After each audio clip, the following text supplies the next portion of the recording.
کہ انسان جب گناہوں کے دلدل میں پھنس جاتا ہے، بے شمار جرائم کا ارتکاب کر لیتا ہے، تو بعض اوقات یہ خیالات اس کے دل میں آتے ہیں اور یہ سوچتا ہے کہ ہم نے بہت سارے گناہ کر لیے، ہمارے ساتھ گناہوں کا، جرائم کا ایک پلندہ موجود ہے، ہم گنہگار، خطاکار، سیاکار ہیں، اللہ ہماری نہیں سن سکتا۔ انہی کے رد میں، انہی لوگوں کو آواز دیتے ہوئے، انہی لوگوں کو ڈھارس اور تسلی بندھاتے ہوئے اللہ رب العالمین نے یہ آیت کریمہ نازل فرمائی۔ اس کے شان نزول کے تعلق سے جب ہم پڑھتے ہیں اور دیکھتے ہیں تو حضرت عبداللہ ابن عباس رضی اللہ تعالی عنہ بیان کرتے ہیں کہ ایک مرتبہ نبی کریم صلی اللہ تعالی علیہ وسلم کی بارگاہ میں کچھ لوگوں کا ایک وفد آیا، کچھ لوگوں کی ایک ٹولی آئی، ایک جماعت تشریف لے آئی جو بڑے گناہگار، خطاکار، سیاکار اور مشرکوں میں سے تھے، اور آنے کے بعد اللہ کے نبی جناب محمد رسول اللہ صلی اللہ علیہ وسلم سے فرمایا کہ اے نبی آخر الزمان، آپ کی باتیں، آپ کا دین، یہ اسلام جس کی آپ دعوت دیتے ہیں، یہ پیغام جو آپ پھیلاتے ہیں، یہ باتیں بہت دل کو بھاتی ہیں، اچھی لگتی ہیں، یہ ایک اچھا مذہب ہے، اس کی باتیں اچھی ہیں، دل کو بھانے والی، دل کو لگنے والی ہیں، لیکن ہم خطاکار، سیاکار لوگ ہیں، ہم گناہوں سے پٹے ہوئے لوگ ہیں، گناہوں کا ایک انبار ہمارے ساتھ ہے، ہم جرائم کی دنیا سے آئے ہیں، یعنی کوئی ایسا گناہ نہیں ہے جو ہم سے ارتکاب نہ ہوا ہو، ہم نے وہ سارے گناہ کر ڈالے، تو کیا ہمارے لیے بخشش کے راستے ہیں؟ اللہ تبارک و تعالی جو آپ کا رب ہے، جس نے آپ کو یہ رحمت والا دین دے کر بھیجا ہے، کیا اس دین میں، کیا اس راستے میں ہمارے لیے کوئی راستہ ہے، کوئی دروازہ ہے، کوئی ایسی جگہ ہے جہاں پر ہمیں سکون مل سکے یا ہمیں تھوڑی سی جگہ مل سکے؟ تب اللہ تبارک و تعالیٰ نے یہ آیت نازل فرمائی، قل، اے نبی ان سے کہہ دیجئے جو آپ سے سوال کرتے ہیں کہ ہمارے ساتھ گناہوں کا پلندہ ہے، ہم نے بہت ساری کاہلی اور سستی کر چکے ہیں اور ہم نے بہت سارا گناہ کیا ہے، تو ان سے کہیے، قل، اے نبی ان سے کہہ دیجئے۔ پھر اس کے بعد اللہ تبارک و تعالیٰ نے فرمایا، کتنے اچھے الفاظ میں ان سے کہا جو گناہوں کا ارتکاب کر کے آئے تھے، جو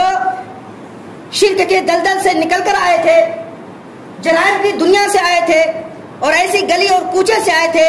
جس کے اندر گناہوں کے ایک انبار لگے ہوئے تھے، ان کو بھی یاد کیا اور ان کو بھی جب پکارا تو اپنا بندہ کہہ کے پکارا اور والہانہ انداز میں پکارا کہ اے نبی کہہ دیجئے، یا عبادی الذین اسرفوا، اے وہ لوگو، اے میرے بندو جو اپنے نفس پر اب تک ظلم کر چکے ہو، گناہوں کے پلندے آپ کے ساتھ بدے ہوئے ہیں، کبھی بھی اللہ کی رحمت سے نا امید مت ہو، لا تقنطوا من رحمت اللہ، کبھی بھی اللہ کی رحمت سے نا امید مت ہو۔ کتنے بھی گناہ ہیں، کتنے بھی آپ کے ساتھ جرائم ہیں، اگر اللہ تبارک و تعالیٰ کی بارگاہ میں آپ سچے دل سے توبہ کرتے ہیں تو اللہ تبارک و تعالیٰ آپ کے سارے پچھلے گناہ معاف فرما سکتا ہے۔ نبی کریم صلی اللہ علیہ وسلم نے ارشاد فرمایا، ان الاسلام یہدم ما کان قبلہ، کہ جب انسان اسلام قبول کرتا ہے یا اسلام کے صاحبان میں آتا ہے، اللہ تبارک و تعالیٰ اسلام کی برکت سے اس کے پچھلے سارے گناہ کو معاف فرما دیتا ہے۔ اسی طریقے سے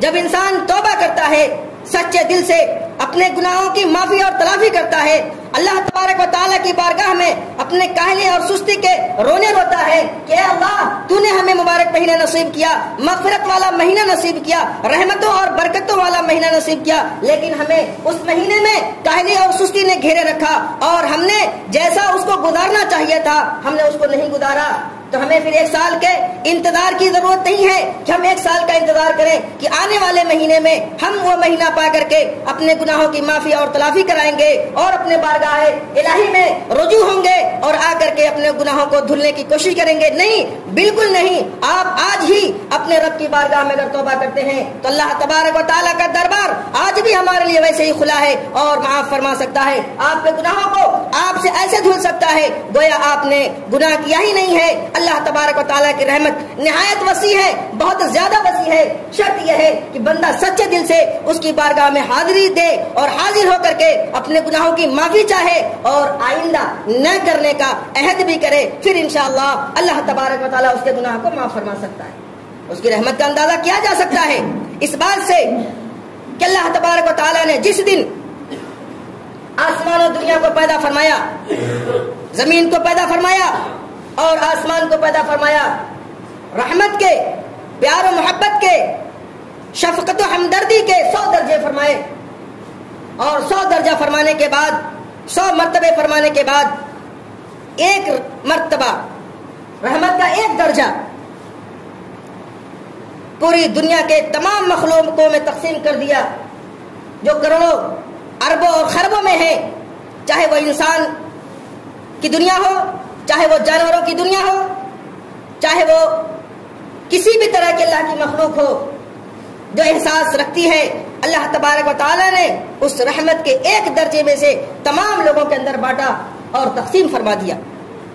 بچے 99 درجے جو اللہ تبارک و تعالیٰ نے اپنے پاس باقی رکھا اپنے بندوں کے لیے اور آنے والی دنیا کی تمام نسلوں کے لیے باقی رکھا. جب اللہ تبارک و تعالیٰ کی بارگاہ میں ہماری حاضری ہوگی ہم اس ایک درجے کی رحمت کا اندازہ لگا سکتے ہیں. اپنے معاشرے اور سوسائٹی کے اندر دیکھتے ہوئے کہ ایک ماں اپنے بیٹے سے یا ایک بھائی اپنی بہن سے یا ایک جانور اپنے بچوں سے یا ایک شخص دوسرے شخص سے کتنی محبت کرتا ہے اور اس محبت کے درجے میں کس حد تک جانے کے لیے وہ تیار ہو جاتا ہے. اس سے بھی بڑھ کر کے اللہ کے نبی صلی اللہ علیہ وسلم نے ایک مرتبہ کچھ قیدی پکڑ کر کے نبی کریم صلی اللہ علیہ وسلم کی بارگاہ میں لائے گئے. اس میں ایک عورت بھی آئی جس کا بچہ اس سے کھو گیا تھا، گم گیا تھا اور وہ اپنے بچے کی تلاش میں ادھر ادھر بھاگ رہی تھی. یہ تمام ماجرا نبی کریم صلی اللہ علیہ وسلم خود اور صحابہ کرام خود دیکھ رہے تھے. اپنے بچے کو ڈھونڈتے ڈھونڈتے وہ عورت کسی دوسرے بچے کو پا لیتی ہے اور اس کو لینے کے بعد اپنی چھاتی سے لگا لیتی ہے اور اس کو دودھ پلانے لگتی ہے. نبی کریم صلی اللہ علیہ وسلم نے فرمایا کہ صحابہ کرام کی جماعت، کیا یہ عورت اپنے بچے کو آگ میں ڈال سکتی ہے؟ کیا آپ کا تصور، آپ کا ضمیر اس بات کے لیے گواہی دیتا ہے کہ یہ عورت اپنے بچے کو پالے اور پانے کے بعد آگ میں پھینک دے؟ صحابہ کرام نے جواب دیا کہ اللہ کے رسول ہرگز نہیں، یہ تصور ہی نہیں کیا جا سکتا. جو صرف کھونے پر اس قدر بے قرار، بے چین اور پریشان ہے، پھر اس کو پالے تو اس کی شفقت، اس کی محبت کتنی زیادہ ہوگی. آگ میں ڈالنا یہ ناممکن سی بات ہے. اللہ کے نبی صلی اللہ علیہ وسلم نے فرمایا کہ یہی حال اللہ تبارک و تعالیٰ کا ہے. جب بندہ اس کے سامنے ہوگا کیسے گوارا کرے گا اپنے بندے کو جہنم میں پھینک دے، جہنم میں ڈال دے. وہ نہیں چاہتا ہے کہ اس کا بندہ جہنم میں جائے. ہاں، یہ دنیا کے اعمال ہیں، یہ دنیا کی زندگی ہے جو سب کو یکساں ملی ہے. اب اس کو گزارنے کے بعد انسان اپنے آپ کو یا تو جنتی بنا سکتا ہے یا اپنا ٹھکانہ جہنم میں بنا سکتا ہے. یہ اس کا عمل ہے. گناہ ایک تو ہوتے ہیں چھوٹے اور کچھ گناہ ہوتے ہیں جو بڑے ہوتے ہیں. چھوٹے چھوٹے گناہ اللہ تبارک و تعالیٰ انسان کی نیکیوں سے، وضو کے ذریعے سے یا اچھے کام کے ذریعے سے اس کو معاف فرما دے سکتا ہے. اور کچھ بڑے گناہ ہیں جس کے لیے توبہ ضروری ہے. توبہ کرے گا اللہ تبارک و تعالیٰ اس کو اس گناہ سے چھٹکارا دے گا اور نجات دے گا اور اس کا ٹھکانہ اور اس کا مقام جنت میں داخلہ فرمائے گا. ہم اندازہ کر سکتے ہیں اسی پرپس سے نبی کریم صلی اللہ علیہ وسلم نے فرمایا اللہ تبارک و تعالیٰ نے اپنی رحمت کو بہت زیادہ وسیع کیا ہے اپنی غضب پر. اس لیے انسان کو اچھے اعمال کرنے کے بعد، نیکیاں کرنے کے بعد کبھی بھی بے خبر نہیں ہونا چاہیے کہ ہم جنتی ہو گئے، اب ہمارا ٹھکانہ جنت میں ہے، بلکہ اس کو ڈر بھی ہونا چاہیے اور خوف بھی ہونا چاہیے اور اللہ کی رحمت سے نا امید بھی نہیں ہونا چاہیے. ان دونوں کے درمیان کو ایمان کہتے ہیں. الایمان بین الرجاء والخوف. ایمان اسی کا نام ہی ہے کہ انسان خوف اور امید کے درمیان اپنی زندگی کو گزارے. کہ جب انسان گناہ کا ارتکاب کر لے، غلطیاں کر بیٹھے، تو اللہ تبارک و تعالیٰ سے معافی اور تلافی کرے. کیونکہ نبی کریم صلی اللہ علیہ وسلم نے ارشاد فرمایا کہ انسان جب غلطی کرتا ہے اور توبہ کرتا ہے تو یہ توبہ کرنا، اس کی بارگاہ میں لوٹ کر کے آنا اللہ کو بہت پسند ہے. اور انسان اگر غلطی نہ کرے تو اللہ تبارک و تعالیٰ کی دوسری قوم کو لائے گا جو غلطی بھی کرے گی اور اللہ کی بارگاہ میں توبہ بھی کرے گی. تو غلطی کرنے کے بعد انسان کو نا امید نہیں ہونا چاہیے. ہم تو بہت خطا کار ہیں، سیاہ کار ہیں، بہت ساری غلطیاں کر دی، دیکھا جائے گا. نہیں، دیکھا نہیں جائے گا، دیکھا نہیں جا سکتا، کوئی نہیں دیکھ سکتا. غلطی ہوئی، اللہ سے توبہ کرے اور امید رکھیں اللہ تبارک و تعالیٰ کی رحمت سے، اس کی رحمت، اس کی شفقت، اس کی مہربانی ہمارے اوپر ہوگی. نبی کریم صلی اللہ علیہ وسلم نے کہتے ہیں کہ ایک بہت ہی امیر آدمی تھا، گناہوں کا ارتکاب کر بیٹھا، بہت سارے گناہ کیے. جب اس کے انتقال کا وقت آیا، اپنے بچوں کو بلایا اور اکٹھا کیا. اکٹھا کرنے کے بعد ان سے کہا کہ دیکھو، جب میں مر جاؤں، جب میرا انتقال ہو جائے اور میری روح پرواز کر جائے تو میرے جسم کو جلا دینا، اور جلانے کے بعد